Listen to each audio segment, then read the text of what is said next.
This label, non-duality,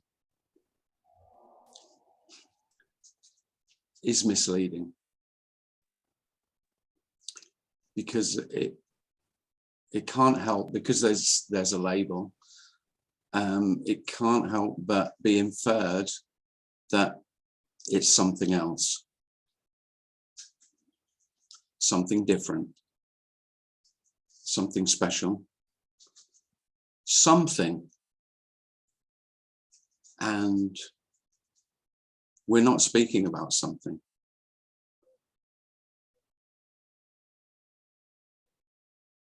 It's not something. There isn't a thing. One great universal thing. So when you've heard that there's nothing to get,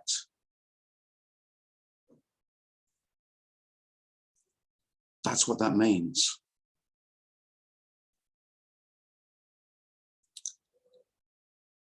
There's nothing to get.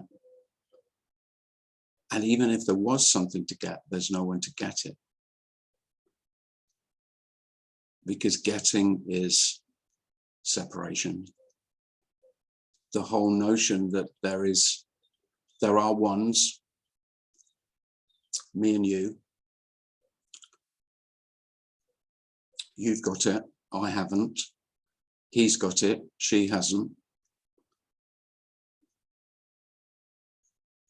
Is the illusion. Is the seeking. Is the search. This can't be found because it is already. So there's no finding what is. If there's looking for what is, that's what is. If there's seeming finding what is, that's what is. If there's frustration with not being able to find what is, that's what is. There is no exception. There are no exceptions. There is nothing excluded. This is already everything and nothing.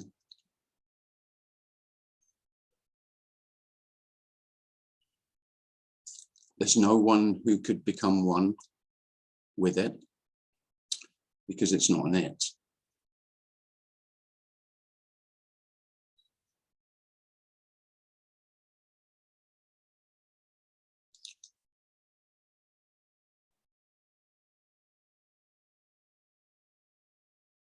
So the finding is that there's nothing to find.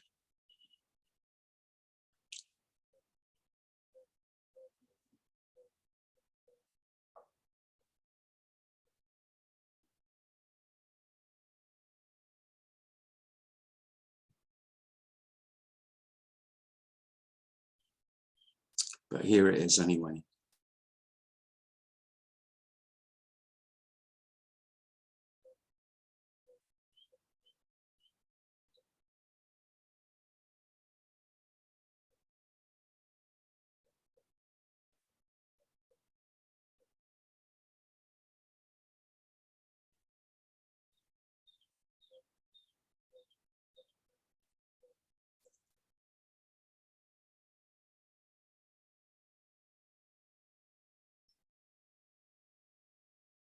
I think the root of seeking is that I will know when I find it. That's the fuel, the motivation is that, well, of course I'll know, when it's found, when it's realized.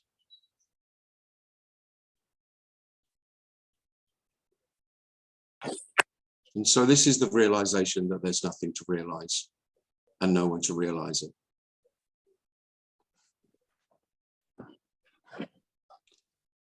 And in a very real sense, nothing is known anymore. And yet all the knowing, what you've called knowing, is exactly the same. But the knowing has an emptiness that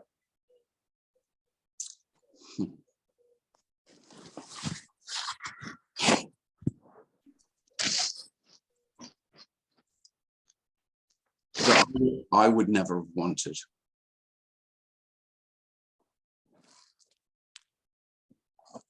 Because I always wanted to know.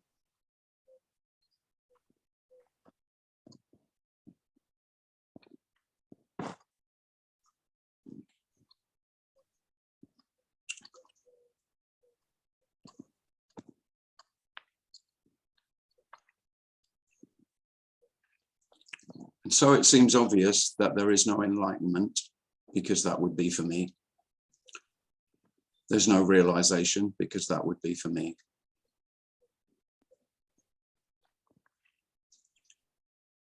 There's no attainment, because that was just an idea for me.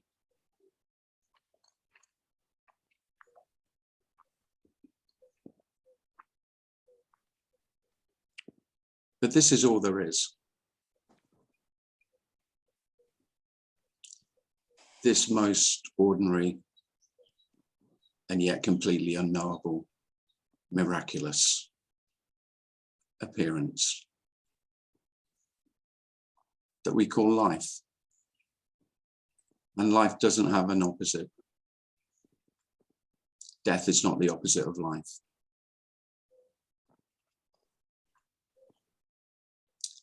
Life doesn't begin or end.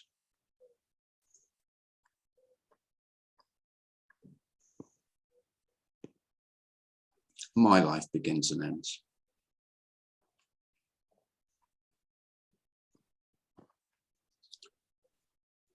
And beginnings and endings are just stories.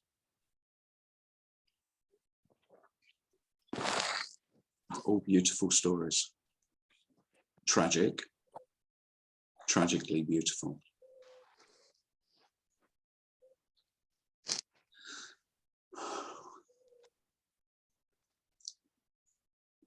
I tend to say the word beautiful a lot, and beauty is seen in the most mundane, because beauty is the obvious fragility, the naked vulnerability of everything.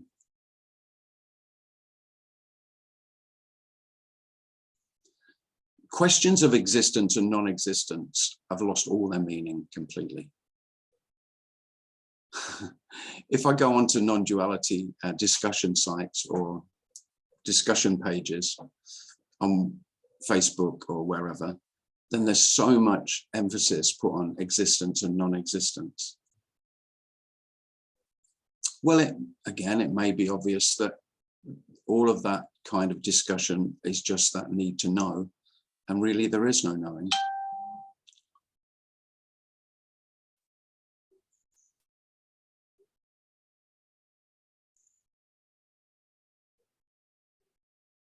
And it doesn't matter.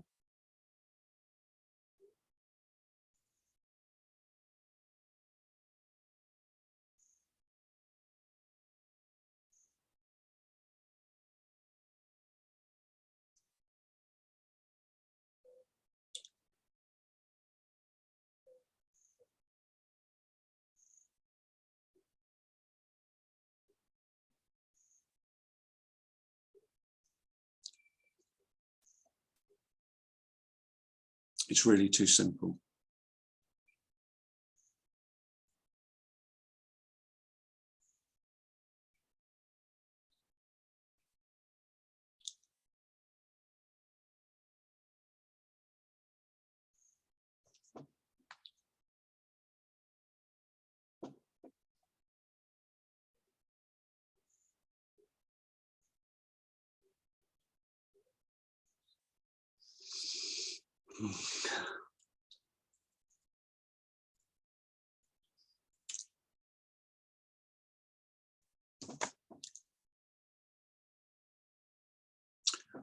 Well, if you'd like to ask a question or share anything, then by all means, just put your hand up or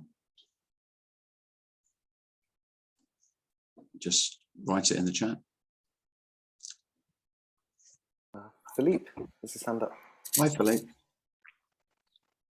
Hi, Tim. Hi, everybody.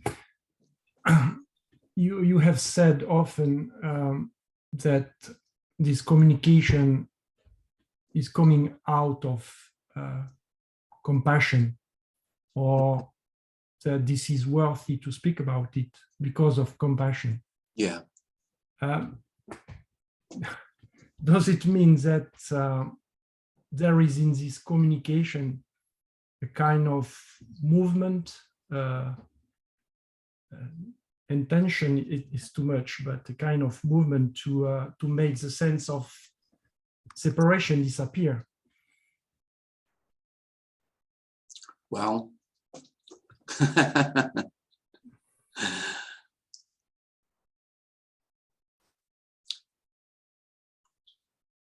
do I have the intention? No, I can't say I have the intention of that, because of course that seems nonsensical to because I don't think there is any separation.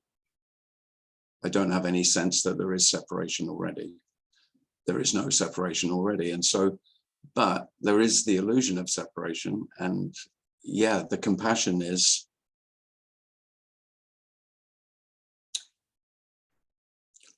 for those who are seeking, for those who hear this, which is a tiny number of human beings, then there is great compassion in saying that, you know, the seeking can just end, seemingly. I don't have any sense that this communication can make that happen. That's not the sense here at all, but there is a compassion in wanting to share it. So I wouldn't say there's the intention of liberating anyone, of liberation, and yet that seemingly can happen. That sounded a bit like a political answer, didn't it? Yeah, it did to me. So the message or compassion is triggered by the appearance of others suffering. Yeah, because I mean, it's in most of my interactions with human beings, then the suffering is overwhelmingly obvious. Yeah. In a way that I couldn't really see before because my own suffering was too loud. It's like you can hear others suffering much more clearly than when yours isn't screaming.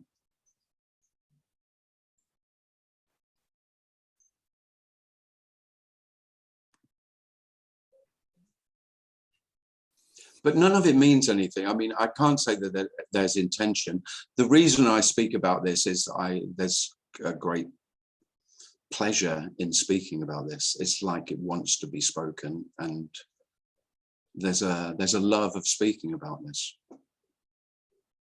But let's try to be a little dualistic on my side and say that hearing these words, hearing your words, there is a kind of something powerful, something energetic, something provocative, or so in this sense that there is a freeing to listen to this.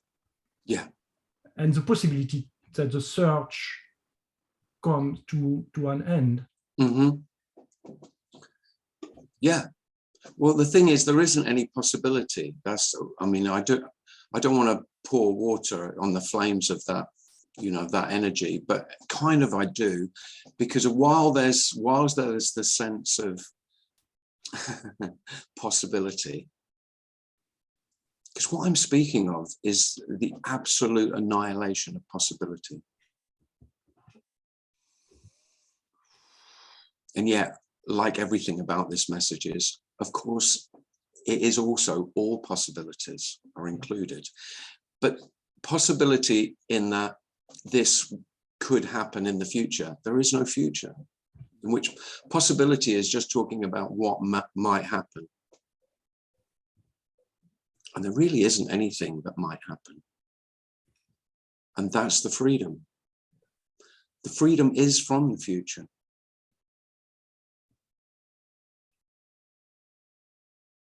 The freedom is that the future simply does not exist.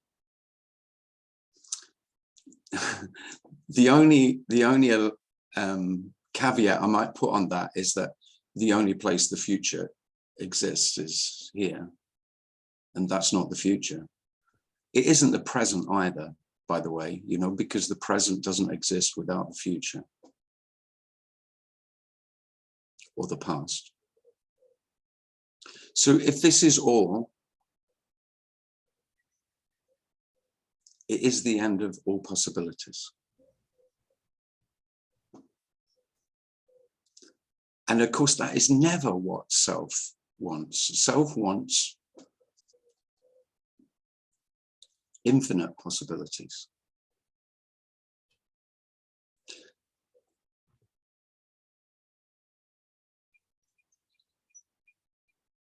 Nothing is going to happen, Philippe. There is only what's happening. Yeah, but in this out of time now, when you speak, something is happening here, a kind of mind, my mind, I don't know where is my mind at the moment. No. And there is a energy and a kind of expansion. So this is story, but something is happening during the time that I listen to you. So this is just a story, of course. No, it's lovely. Yeah, a lovely story. Yeah. But I will say any sense of expansion or contraction, again, they're all story. But you know, I was addicted to Tony Parsons. Now I am addicted to Tim Cliss, and well, there is this kind of game, yeah, happening. Yeah, I don't know. Yeah. Yeah, I mean, I should be pleased, obviously, and flattered. I would have preferred to be addicted to Lisa Kern. She is more sexy than you, but well, that's debatable. But yeah, I'd agree with you. Yeah, and well, I mean, if I talk about my seeking experience, all I did, I was just incredibly promiscuous, and I just went from one being in love with one speaker and then not getting quite what I was looking for, you know, or I got some satisfaction, but not the whole thing that I was after. And so I just moved on to the next lover, you know. That's, I think that's very common for seekers to do that. Yeah. But the thing that really is very powerfully destructive, which this message is, it is destructive of all illusion. So it's disillusionment. Powerfully disillusioning is that no one, it's so obvious now that no one has any more of what we're speaking of than anyone else. Nor is it possible for anyone to have more, because it isn't for anyone. There isn't anyone to have it or not have it. That's love. That's the unconditionality, and that's what feels like love. That this does not, what we're speaking of does not recognize you at all, does not see you, does not know you, and all your fantasies of being seen and known by the other, and certainly by the almighty other, you know, whether you've had fantasies of God, the universe, universal consciousness, pure awareness, whatever fucking fantasy you've had, they just burn to ashes, and not even ashes. Then once, if they burn up, it's just obviously they never were.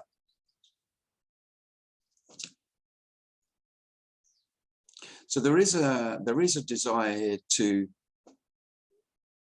like ignite the flames, you could say. There is that energy to it. There is that desire. You know, if I could take your sense of me and just put a match under it with some firelighters, some newspaper and some kindling, and just set fire to the whole lot, then I would happily do it.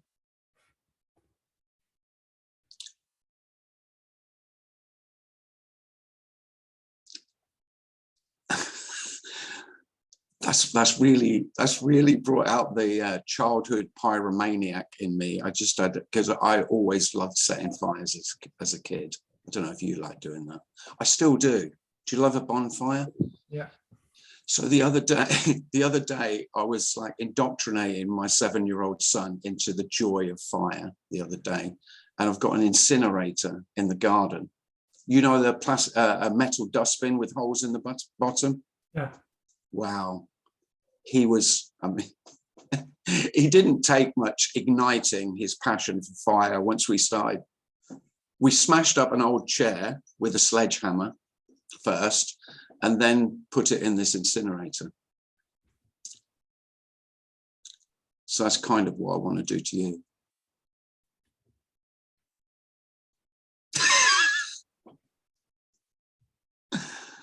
How sadistic. But yeah, I've always loved fire. It's wonderful, isn't it? Just the power of it. David has his hand up. If you finished, Philippe. Yeah. Sorry, I don't know what sort of answer I've given you. But I've given you a few clues as to the motivation for speaking there. I love the last one, yeah. Hi, Tim. Hi, who's oh, David. David. Yeah, Right. hi. Yeah, I just wanted to pick up on in your introduction what you were saying about seeking. Yeah. And I mean, the notion that I will recognise it when it appears is patently absurd, because anything that I can recognise is obviously not it. Well, and paradoxically, of course, all of it is this as well. Yeah. But yeah, I mean, there's nothing. Well, the thing is, it's always got to be something else, hasn't it? Something extra, something in addition to. Well, yeah, that was the other thing I was going to say, that it seems to me the prime thing of seeking is this isn't it. Yeah.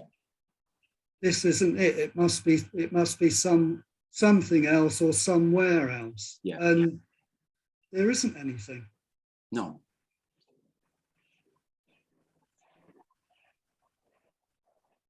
It's No. just this, but there's still, it's this kind of waiting for something to drop, and there isn't anything to drop. Yeah, yeah, that's it. Yeah. But, and really, all I would say that seemingly happened here was the waiting stopped. Yeah. But I mean, that was it. You were talking about me likes possibilities, and possibilities are always future.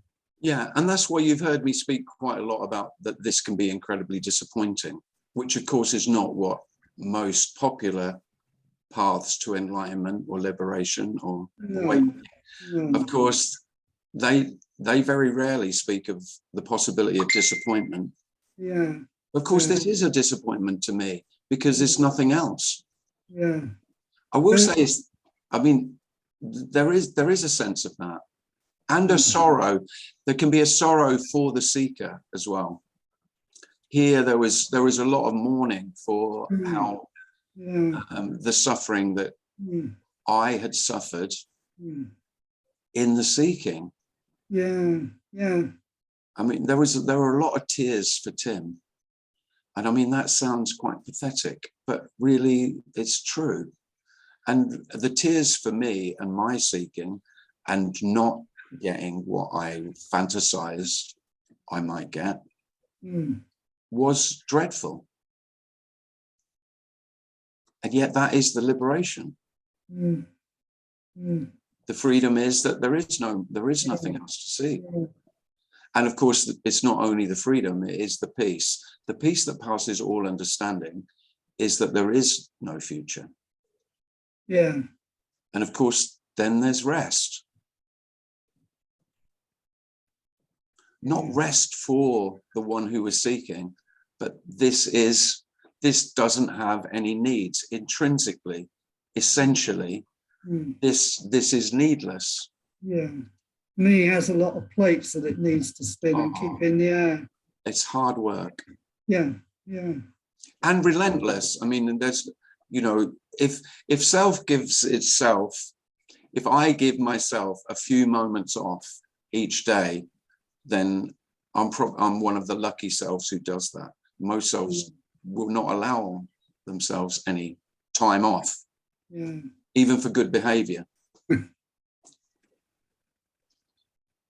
Yeah, I think the other thing, apart from me wanting possibility, me also wants certainty.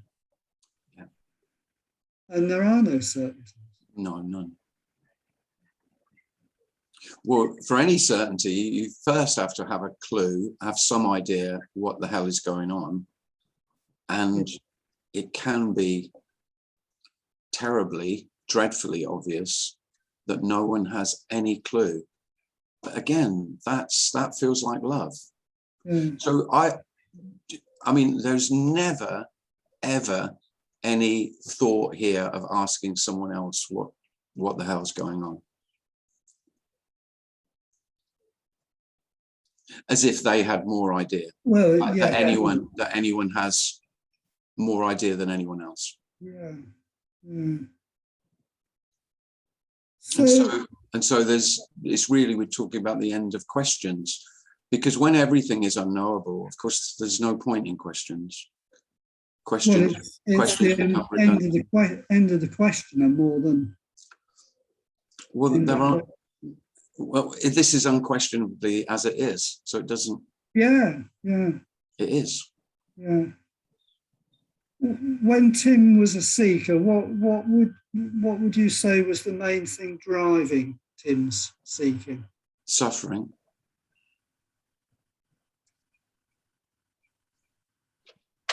Suffering. Right. I mean, here it's always been the need to know, the wanting to know. Yeah, there was that as well. There was that as well, but it was really, I was sick of myself.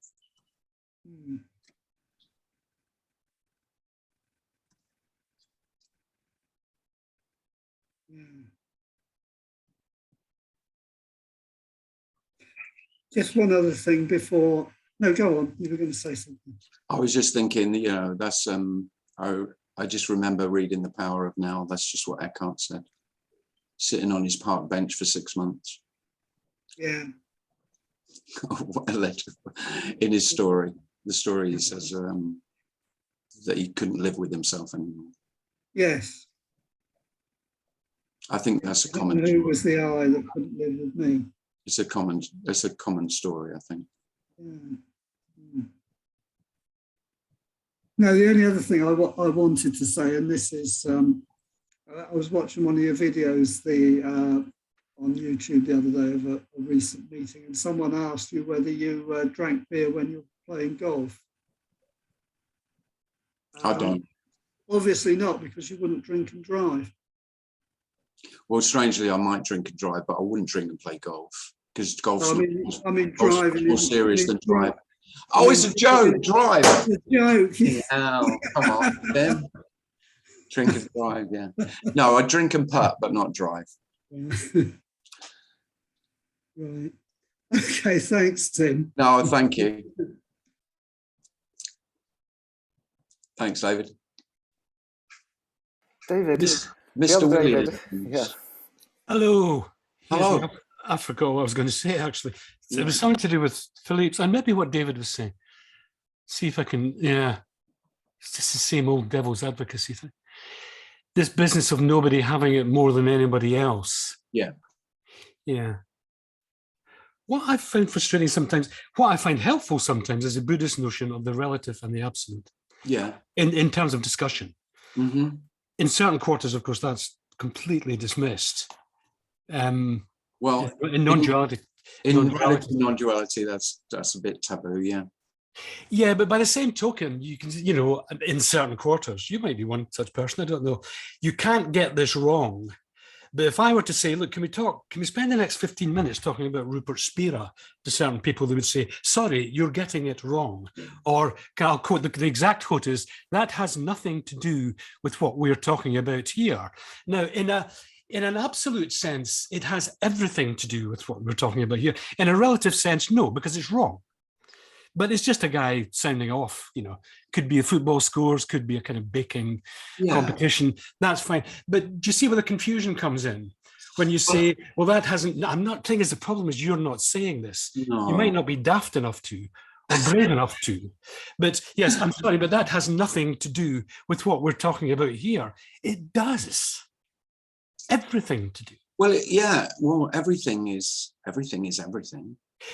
Do you see where the relative and the it's a handy Yeah. thing but to admit to. Let's just pretend it exists, because then you can say Rupert Spira is an arsehole. I think it's lovely. So do I.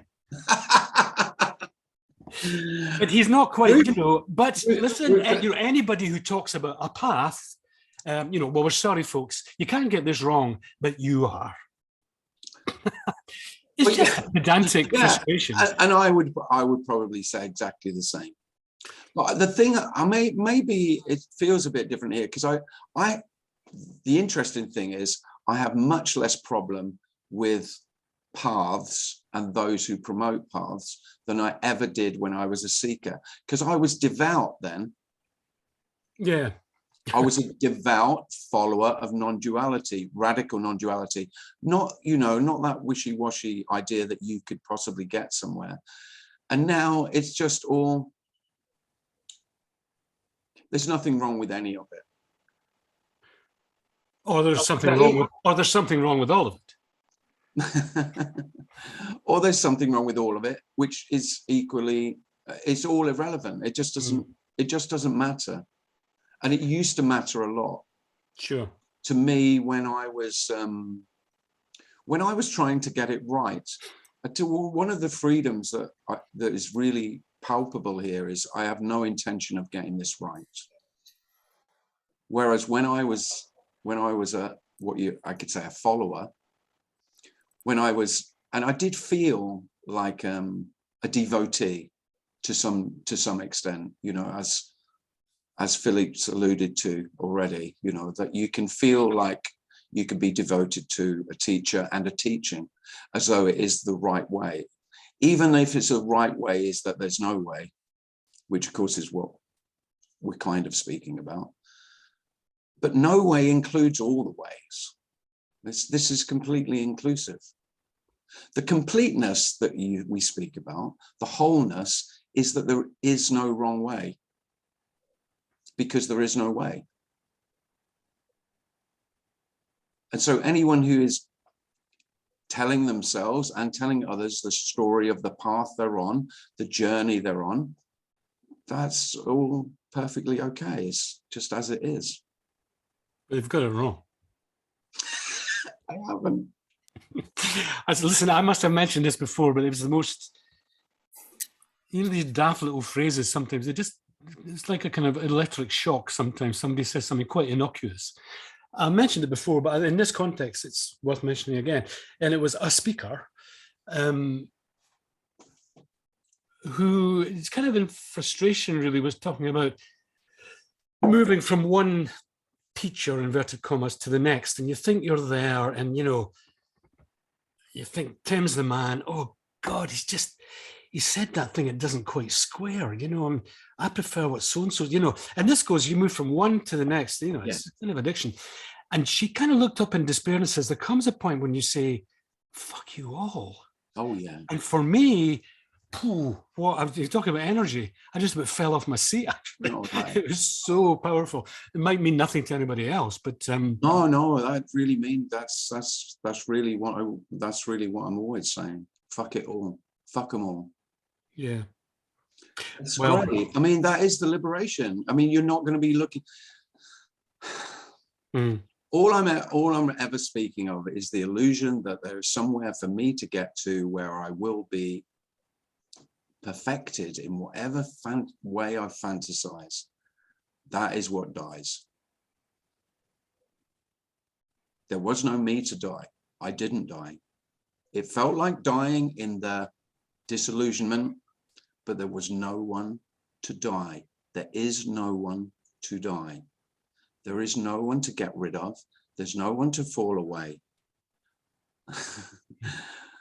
They're just, there is the energy of that, there is the sense of that, but it's all for nothing. So there are no liberated ones, realized ones, enlightened ones. That in that there is a real sense of, oh fucking hell, how brilliant. Yeah. How, Yeah. And I mean, I think that's really well put. But there's also an implication that one's life has to completely disintegrate. You know, the self must be annihilated. And Yuji is, I mean, he's what a character. I think he's quite on top of it, you know. And there's a woman who used to hang out in that group. There's a lovely book written by a devotee of his, you know. And, you know, she was with him for years and years and years, a lovely woman, actually. And he would say through the guy, this was an American guy who wrote his sort of biography, he would say, like, why don't you tell her? She's wasting her time. She's a dancer. She should be out there dancing. so true. It's a far cry from everything, you know, dissolving and, oh, I can't be a dancer anymore because, you know, I'm devoted to non-duality. He's saying, no, get out of there. She's wasting her time here. Yeah. That's Well, beautiful. yeah, and I feel that. I mean, I'm wasting my time talking to you when I should be on the golf course on this beautiful evening. I thought you were going to say dancing for a minute. But... Or dance. Yeah. Or karaoke. Yeah. Okay, Tim. Thanks very much. Oh, thanks, David. Thanks. Pleasure to see you again. Usual stuff, and you.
Tej has his hand up. Go ahead, Tej. Hi, Ted. Hi, Tim. Hi. You know, when you were sharing about the the grief and the sadness that comes through sometimes. I guess it's related to the artificial self, because I have been going through some of that quite a bit recently. So it kind of triggered me sharing that it just, I mean, there's no cause for it. It's just, and it's really strange because I don't feel like doing anything except listening to this message, but the message is producing a deep sense of grief and loss. Yeah, that doesn't surprise me at all, Tash. Yeah, and it doesn't, there seems like there's no way out of it either. No. No, because, I mean, you say it's for self, but I think, because really what's lost is the reality of me and my story, and that there is a grieving, there is grief. I'd be surprised if there isn't. I mean, there's no rules. But you think how much each self has invested, how much you've invested in yourself and making your life successful, and however you've envisaged success, what it might look like, and how hard you've tried. The grief here was for all the effort that I put in, how hard I tried to be good, really. Yeah, in my case, I can't even put together any sequence of thoughts or reasoning as to why it's there. It's not even, it's like I don't even understand it. It's just, no. It's something, yeah. Well, I mean, if there is an underlying, there is a deep sadness in this message, because I mean, it is the loss of everything that you've called yours. And there's almost certainly a sorrow in them. Yeah, there's no explanation for it. There's nothing I can point to that's bringing it up, and it seems to be coming from something deep within. And otherwise, in my case, I function fine. In fact, Yeah. Sometimes I even have a good time, but behind all that, there is. Well, I could say the same. I mean, it isn't, I would say it's, again, this is just storytelling, but I would say it's in the background most of the time now, but there is always a sorrow, a melancholy with the piece. So you could say, I mean, again, this is just storytelling, but you could say there is a price, and the price is sorrow, because what is undeniable is that everything is always being lost, which is the same way as saying there are no things. So there are things, but everything is always dying and always being born. So this is always born and always falling away and passing away. So this constant passing away can't be denied. And I think that's what the illusion of self is, this illusion of continuity, that there is a life that continues. Well, there isn't a life that continues, any separate existences that have continuation. It can just be so obvious that then there's sorrow.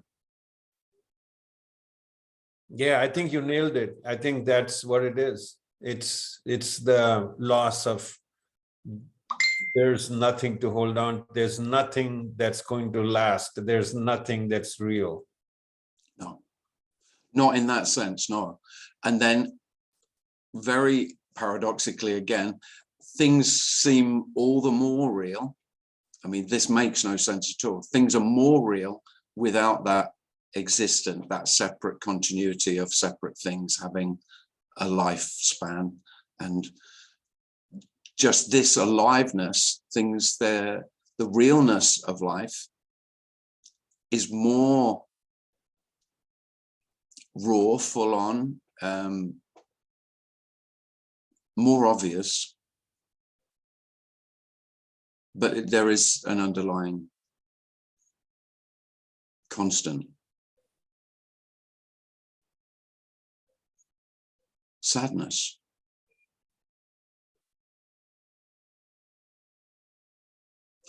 Because we're not talking, you know, most human beings, the thing they fear most is their own demise, their own death, the parting from life.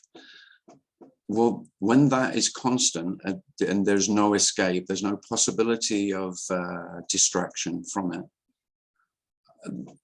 Believe it or not, that's what I'm referring to when I talk about unconditional love. So the sorrow is not separate from that. The sorrow is an expression of that, or a sense of that. Yeah, I can feel that. Yeah. But it's very hard to speak about. Mm.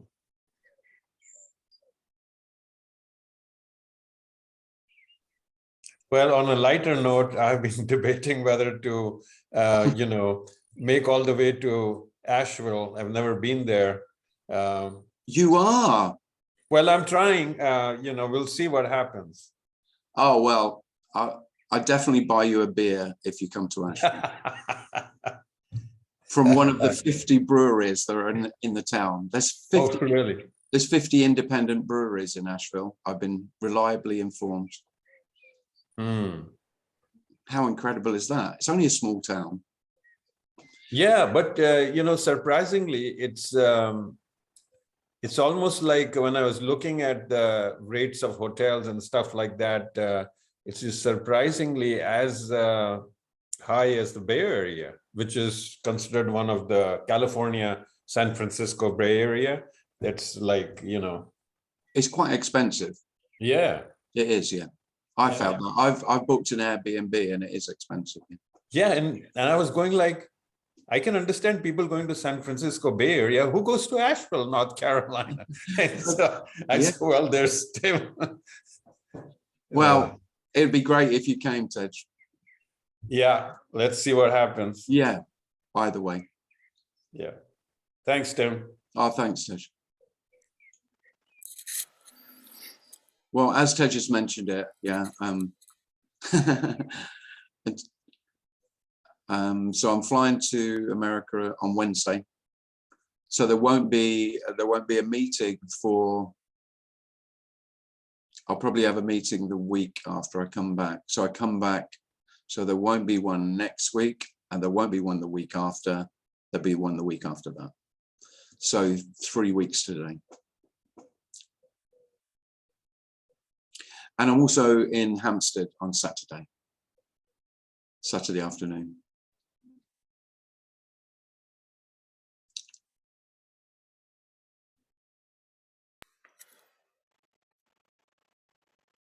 I like listening to what you're saying, Tej.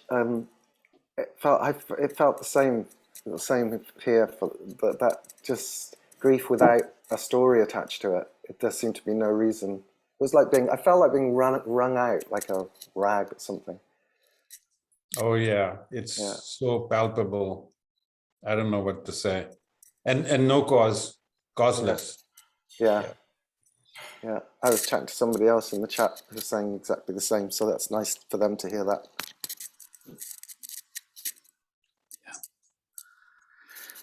Thanks for sharing, Darren. I don't know, strangely makes me feel better that there are others who are going, it's just, you know, not just,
Go ahead, David.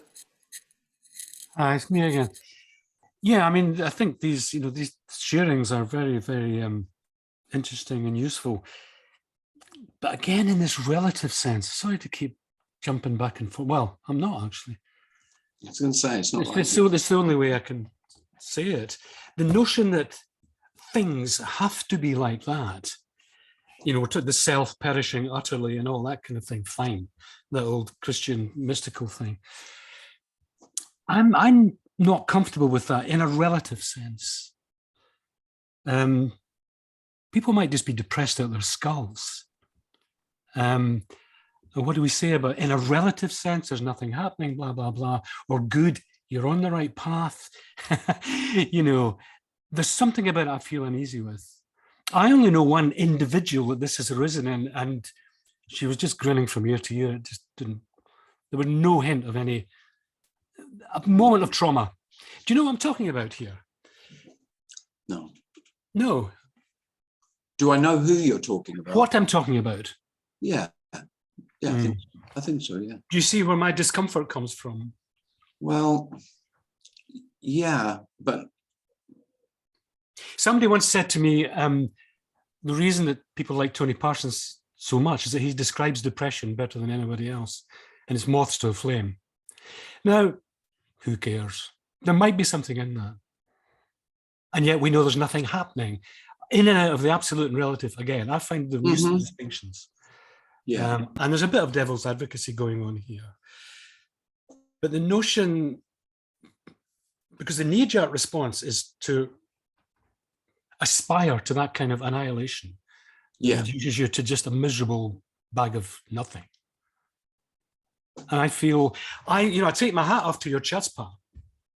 I mean, maybe there's no difference between you and me, but there's no way I could sit there and deliver that. There's a huge difference between you and me, because I would be nervous of the implications of it. There's a great speaker I like a lot, actually. She used to go to Tony, and she says several times, actually, and I used to say to him, don't speak like that, it's dangerous. And lo and behold, she's off the scale. She leaves him behind now. Now, making these distinctions where there are none, etc., they're just observations. I mean, I'm not laying claim to anything.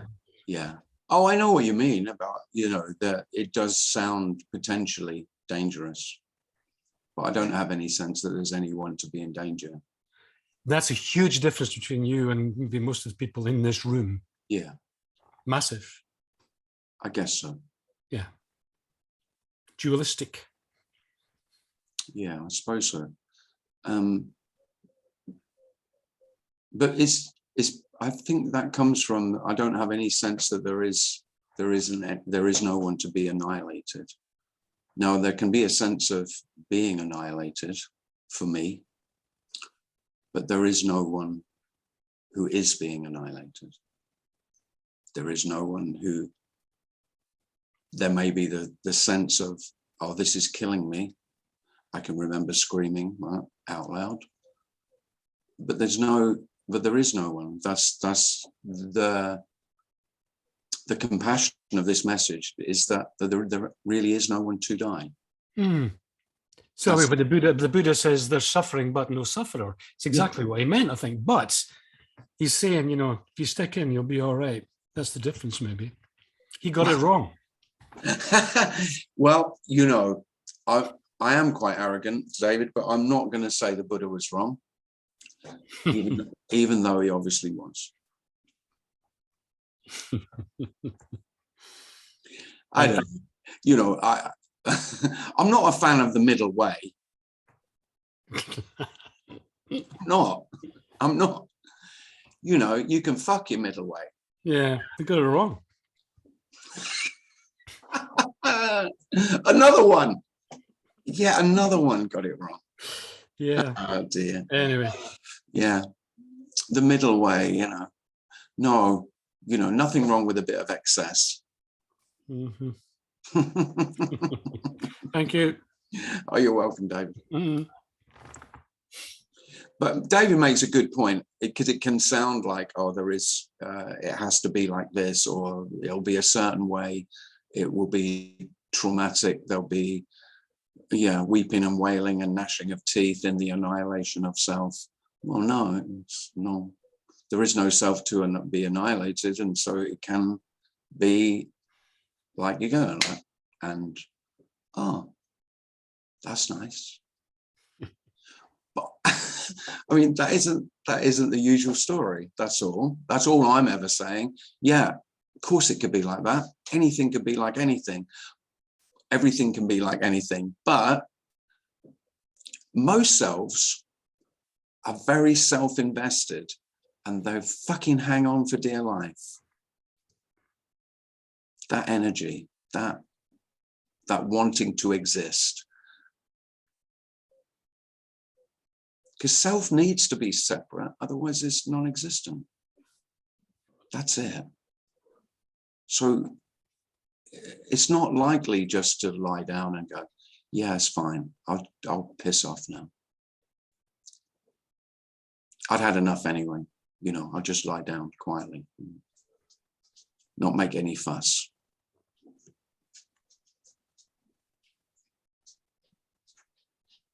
It doesn't have to be. As Tony said 1,000 times, there are no rules. This is the end of thinking that there's any rules about how life is, could be, should be, would be.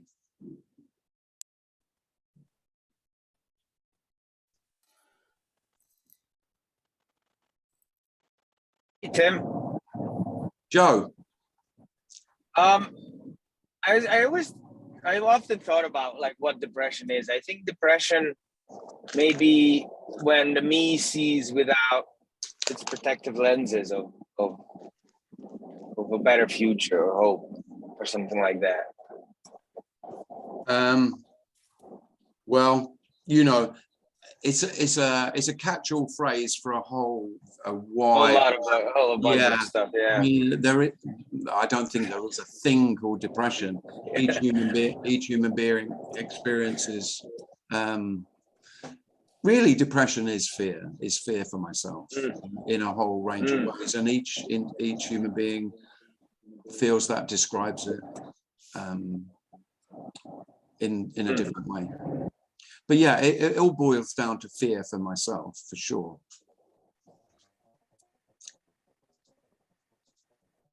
If I was describing how depression was for me, it was a self-protective mechanism because I felt myself falling apart.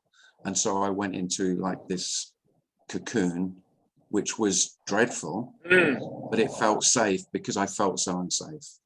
That's how it was for me. And that's quite common, but that isn't a catch-all. It's not how depression is for everyone. Maybe they just tired. Well, yeah, I wouldn't call that depression. I'd call that, yeah, there is total exhaustion, yeah. And also in that state, it's funny because I thought about also, you know, like in that state, the only reason why you wouldn't kill yourself is because you hope it's going to be better someday. Well, the thing is, for the majority of people who get a label of depressed, they don't want to kill themselves. They want to keep themselves safe. That's what depression is about. I mean, don't get me wrong, it can get unbearable. And so there's thoughts of, this is unbearable. And so I just I'll do anything to escape. But really, depression is a self-protection mechanism. A dreadful one, but there you go. I've got all psychological. That was all my years of training coming out there. Thank you. For what it's worth. Nothing. Tej has his hand up. Tej. Just a quick one to make between distinction between being depressed and the thing that I'm feeling, which I would call more like sadness, because the depression makes one, from my understanding, and years back I went through a bout of depression, it really makes you incapable of doing anything. This is totally different. This is like I function fine. In fact, in some areas, I'm probably functioning better, and I can relate to people and do things. And when they are enjoying, I'm also enjoying. But there is that, I don't know, there's a sadness, but there's like a sweet sadness. I don't know how to describe that. Yeah. It's totally different from depression. Yeah, totally different. Depression is dry and totally makes you incapable of doing anything. This is like you are functioning fully, and there is a sweet sadness to something, some grief, some deep grief. Yeah, well, it's grief, and it's mourning and sorrow, but without the fear. And depression, the major symptom of depression is fear. I'm really afraid for myself. Sweet melody. Sweet melody. I guess there could be elements of fear even in this, but I don't know how to describe this. The best way I can say is that you are fully functioning, and there is some tinge of sweetness to this grief. Yeah. Yeah. So just wanted to share that. Oh, thanks, Tej. What happened with the recording there, Darren? I accidentally hit the pause, but it's okay because we can merge the two on YouTube. It's all right. They'll just snap together. Oh, it's fine. Yeah. Well, Vithenzo in the chat says, "Hey Tim, thanks for doing this. I think you're the funniest speaker out there." Well, Cheers. That's very kind of you, and obviously true. I have to say, a lot of them aren't very funny, so I've got little competition in that. I mean, wise, yes.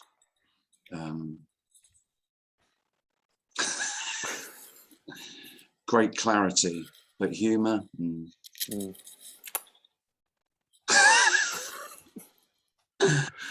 Oh dear. Well, thanks very much for coming, everyone. If you're around Hampstead on Saturday, pop in. Be brilliant to see you. If you fancy a holiday in North Carolina, so that's the it's the weekend of the 24th, 25th, 26th. So if you're in the States, then obviously you should be coming. If you're not in the States, then you've got the financial funds, again, you should be coming. Not for any reason, not that you're going to get anything, just because it'll be great. I don't know why it's great just to hang out and talk this shit, but it is. It's my favorite thing to do. I don't even have to do all the talking. I'm quite happy to let other people, have their say, because it's all empty. I can't emphasize that enough. The freedom to speak about this, and David, said I've got balls for speaking about it. It doesn't feel that way, it doesn't feel this feels completely free to be said. Takes no courage whatsoever.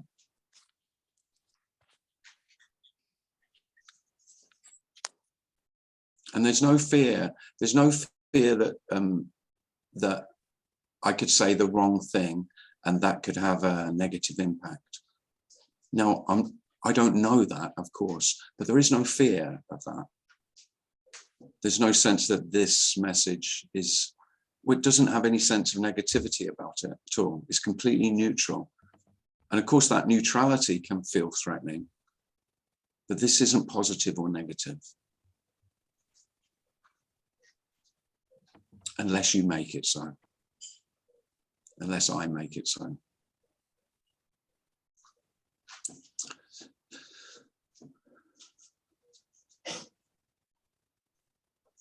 Well, thanks for coming, everybody. And if you can't make it to either of those meetings, then hopefully see you in 3 weeks' time. I'll send out, if you'd like to be on the mailing list, and you're not, by the way, just email me through the website and I'll put you on the mailing list. Thanks, Darren. Thanks. Yeah, Tim. you're welcome. Thanks, Darren. Oh, yeah, just as a final plug, Darren will also be there on Saturday if that's any kind of draw. Yeah. That's got It'd be nice to see everyone, actually. Yeah. It'd be lovely. Yeah. Yeah. Thank you. Thank you very much. Thanks, everyone. Thanks, Tim. Thanks, Thanks, Tim. Darren. Thanks, Bye. Bye. Thank Bye. you. Bye.